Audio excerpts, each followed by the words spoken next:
Nuri Turkle, Uyghur Human Rights Project, Washington.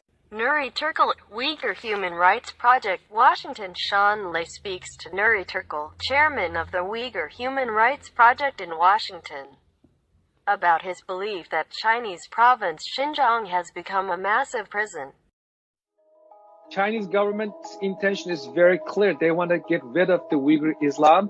They wanted to get rid of Uyghur ethnic heritage. It's very simple and very clear. In Western China, a large minority are silenced as they're brutally subjugated by the state. And most of the world leaders, they're not even batting an eye. Extreme surveillance, accounts of torture, and the detention of up to 1 million Uyghur is all part of what seems to be China's attempt at eradicating the Uyghur identity from its borders. Descendants of Turkic peoples, the Uyghur are part European and part Central Asian. They inhabit Xinjiang, or East Turkestan as it was historically known.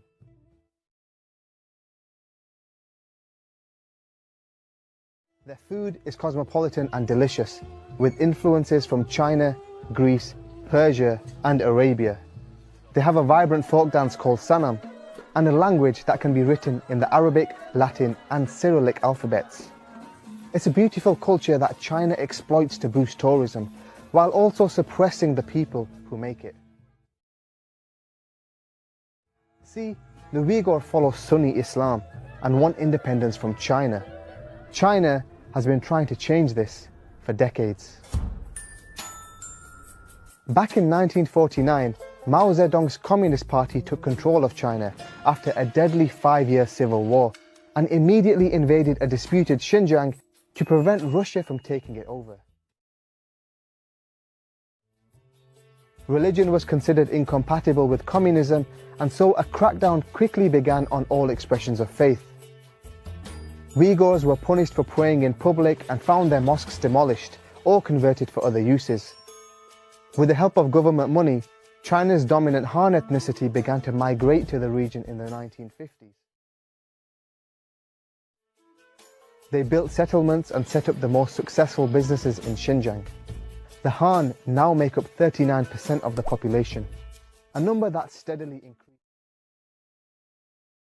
So we've seen 1,000% increase in Han population since 1949. Uyghurs see the Han folks as coming to take their land and to kind of transform their societies. It's a really kind of a classic settler colonialism situation where they see these people as invaders and as occupiers of their land. Poorer Han across China routinely move west to work for the Bing, a paramilitary group that takes over land and resources taken from Uyghurs by the government. Established in 1954 by Mao, the original Bing Tuan were soldier farmers, off-duty servicemen who were put in Xinjiang to defend the province from Russia. Russia became less of a threat, but the organization grew. It's now 3 million strong and operates more than 2,000 companies in agriculture, energy, security, finance and media. The Bing Tuan administrative divisions enforce the central government's anti-Uyghur policies whilst they profit from their annexed land and resources. They exported $6.7 billion worth of goods in 2017, including nearly a fifth of the world's ketchup, and tons of cotton to luxury clothing brands. What's more, Xinjiang is extremely rich in fossil fuels. The region has an estimated 150 billion barrels in oil reserves, 40% of China's coal, and the Tarim Basin also provided 23.5 billion cubic meters of natural gas in 2017. These raw materials are transported to China's manufacturing hubs. It's a multi-billion-dollar process where everyone benefits except the Uyghur, who are excluded from many employment opportunities and in some areas make only $12 a month. Because almost all these jobs and these resources were going to Han settlers, Uyghurs felt dispossessed. They felt like our land is being taken from us, these natural resources are being taken from our land. benefiting from it. The real consequence, though, was that the cost of living began to really explode. So because there was all these new Han settlers coming in, and they were making quite a bit of money, the prices of products began to rise, and so just basic staples became a lot more expensive. Uyghurs, because they were excluded from the job sector, weren't able to get the revenue they needed, the funding they needed to buy those new products, and so their level of poverty actually increased. For the Uyghur, this inequality and discrimination has led to sporadic bouts of violence towards the Han. In the 80s and 90s, separatist groups coordinated unsuccessful revolts against China. More recently, in 2009, over 200 people were killed in riots in the capital Urumqi, and in 2017, 3 knife-wielding attackers killed 8 people in Guma, southern Xinjiang. The government now burn identifying QR codes into all knives purchased by Uyghurs.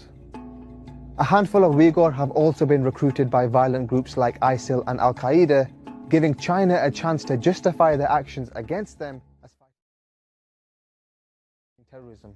But the authorities are treating any expression of Uyghur identity as part of what they call the 3 evils: separatism, terrorism, and religious extremism.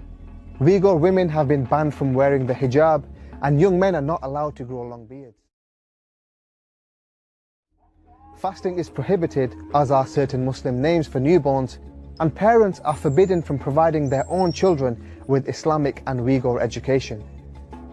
Youth under 18 are not allowed in mosques during sermons, and the Quran itself must be approved by the state, meaning the text is altered to fit the Communist Party's ideology. The Hajj pilgrimage is also not permitted, as there's restricted freedom of movement. Many passports were seized in 2016 when Chen Chuangguo was given authority over Xinjiang. His last job was leading the crackdown on dissent in Tibet. Xinjiang today is essentially a well-funded police state in which the Chinese government uses advanced technology, propaganda, and fear of imprisonment to control the actions and thoughts of the Uyghur. Friday morning, you get up, try to go to mosque. The Chinese government stops you. They force you to go through iris scan, full body search. And then you go into the mosque and you look up to Xi Jinping's picture to pray. You're not supposed to have somebody